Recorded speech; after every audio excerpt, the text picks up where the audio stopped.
we've been playing with the fact that you're training with a special person here, and they don't quite know how to do it, so they're going to do Nekio, and you're going to lead them through the Nekio. And then we move to, say, doing a Kotegaeshi, and I just lead through the Kotegaeshi. There it is there. Okay? And then we can go, okay, so there's the teaching side of the equation, the yin-yang, whatever you want to call it. But then we've got the other side of the equation where it becomes a martially useful thing, where he starts to do Kotegaeshi to me.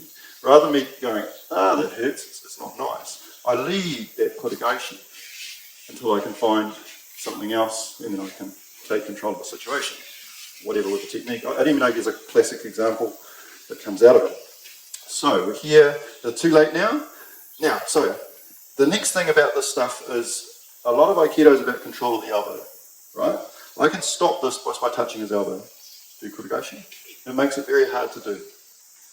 If I can control someone's elbows, it becomes hard to do, okay? Not impossible, but hard. If I can control my own elbows at the same time, now it's started to become very hard for him to do. So the goal with all this stuff for him is to take my elbow away from my centre, and now he's got control of me.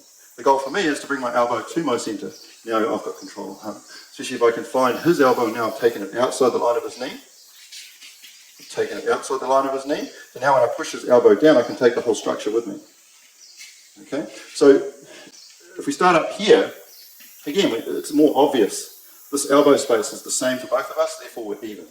Right? As soon as I bring my elbow closer to me, I've now taken control because I'm taking his elbow away from him. If you want to be crude about it. Yeah? So I look at stuff where as soon as I extend my elbow up, it's now weak. There's a space for him to go into. If I'm in that same position where I drift myself back into my own elbow, and then I keep my elbow low and get it underneath his elbow, see now I've got control of the situation.